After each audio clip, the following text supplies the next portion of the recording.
ಮತ್ತು ಮೊನ್ನೆ ರಾಜಸ್ಥಾನದಲ್ಲಿ ಒಂದು ಇನ್ಸಿಡೆಂಟ್ ಆಯಿತಲ್ಲ, ಅದು ಮತ್ತು ವೆಸ್ಟ್ ಬೆಂಗಾಲ್ದೊಂದು ಇನ್ಸಿಡೆಂಟ್. ವೆಸ್ಟ್ ಬೆಂಗಾಲ್ದ ಇನ್ಸಿಡೆಂಟ್ ಬಗ್ಗೆ ನಾನು ಕಡೆಯದಾಗೆ ಮಾತಾಡ್ತೇನೆ.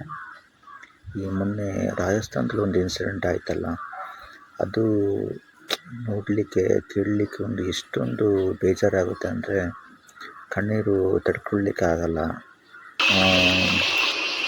ಮತ್ತು ವೆಸ್ಟ್ ಬೆಂಗಾಲ್ದೊಂದು ಇನ್ಸಿಡೆಂಟ್ ನೋಡಿ, ಇದರಿಂದ ಏನು ನಾನು ಮೊದಲು ಕೂಡ ಹೇಳಿದ್ದೆ, ನಾನು ಎಷ್ಟೊಂದು ಸಂದರ್ಭದಲ್ಲಿ ಈ ಥರ ವಿಷಯಗಳಾದಾಗ ಅಲ್ಲಿ ಯಾರು ಅಪರಾಧಿ ಅಂತ ನಾವು ಜನರು ಇಲ್ಲಾಂದರೆ ಈ ಪೊಲೀಸ್ ಮೀಡಿಯಾದಲ್ಲಿ ಕವರ್ ಮಾಡಿರ್ತಾರಲ್ಲ, ಅಂಥ ಕೇಸ್ಗಳಲ್ಲಿ ಒಂದು 60% ಕೇಸ್ಗಳು ಅವರು ಅಪರಾಧಿಗಳಾಗಿರೋದಿಲ್ಲ. ಈ ಬಲಾಢ್ಯ ವ್ಯಕ್ತಿಗಳು ಯಾರಿದ್ದಾರೆ, ಯಾರೋ ಇನ್ನೋಸೆಂಟ್ ವ್ಯಕ್ತಿಗಳನ್ನ ಅಲ್ಲಿ ಅಪರಾಧಿ ಅಂತ ತೋರಿಸಿರ್ತಾರೆ. ಆ ಸಂದರ್ಭದಲ್ಲಿ ನಾವು ಸಮಾಜದಲ್ಲಿರುವಂಥ ಜನಗಳಾಗ್ಬಿಟ್ಟು ಈ ಸಂದರ್ಭದಲ್ಲಿ ನಾವು ಎಡಗಾರದು.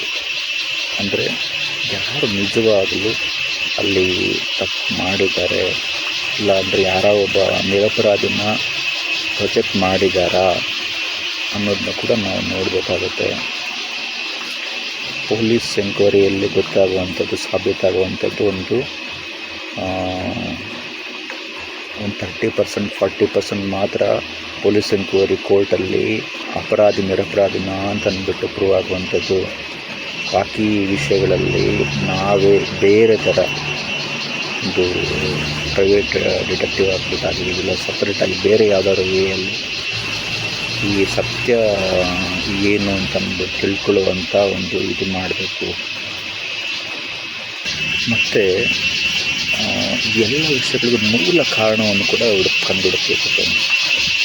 ಇದ್ರ ಬಗ್ಗೆ ಒಂದು ಕಂಪ್ಲೀಟಾಗಿ ಒಂದು ಡಾಕ್ಯುಮೆಂಟ್ರಿಯನ್ನು ನಾನು ಬೇರೆ ಒಂದು ಜರ್ನಲಿಸಮ್ ಸಂಸ್ಥೆಗಳೊಟ್ಟಿಗೆ ಇಲ್ಲ ನಮ್ಮದೇ ಹೆಲ್ತ್ ಪ್ರಾಜೆಕ್ಟಲ್ಲಿ ಅಂದರೆ ಆದಷ್ಟು ಬೇಗ ನಾನು ಇದರ ಬಗ್ಗೆ ಒಂದು ಇದ್ರ ಬಗ್ಗೆ ಒಂದು ಡಾಕ್ಯುಮೆಂಟ್ರಿಯನ್ನು ಬ್ರಾಡ್ಕಾಸ್ಟ್ ಮಾಡ್ತೇನೆ. ಇಲ್ಲ ಬೇರೆ ಜರ್ನಲಿಸಮ್ ಸಂಸ್ಥೆ ಒಟ್ಟಿಗೆ ಸೇರಿಬಿಟ್ಟು ನಾನು ಬ್ರಾಡ್ಕಾಸ್ಟ್ ಮಾಡಲಿಕ್ಕೆ ಮಾಡ್ತೇನೆ. ಮತ್ತು ನೀವು ಕೂಡ ಇದ್ರ ಬಗ್ಗೆ ಒಂದು ಸೊಲ್ಯೂಷನ್ ತಂದು ಎಷ್ಟಾಗುತ್ತೆ ಅಷ್ಟು ಒಂದು ನಿಮ್ಮ ಕಡೆಯಿಂದ ಒಂದು ಪ್ರಯತ್ನಗಳು ಪಡಿ. ಇರಲಿಕ್ಕಾಗಲ್ಲ, ಯಾರದು ಮಕ್ಕಳು ನಾಳೆ ಎಲ್ಲೋ ಒಂದು ಕಡೆ ಹೋಗಿ ವಾಪಸ್ ಬರುವಾಗ ಇದು ಸಮಸ್ಯೆ ಆಗಿಬಿಟ್ರೆ ಅಲ್ವಾ. ಸೊ ಇದನ್ನು ಒಂದು ಮುಖ್ಯ ವಿಷಯ ಆಗಿಬಿಟ್ಟು ಕೂಡ ನೀವು ಕನ್ಸಿಡರ್ ಮಾಡಬೇಕು ಅಂತ ನಾನಿಲ್ಲಿ ನನ್ನ ಒಂದು ಒಪಿನಿಯನ್ ಇಲ್ಲಿ ನಾನು ತಿಳಿಸ್ತೀನಿ ಅಂತ ಹೇಳ್ತೀನಿ. Thank you.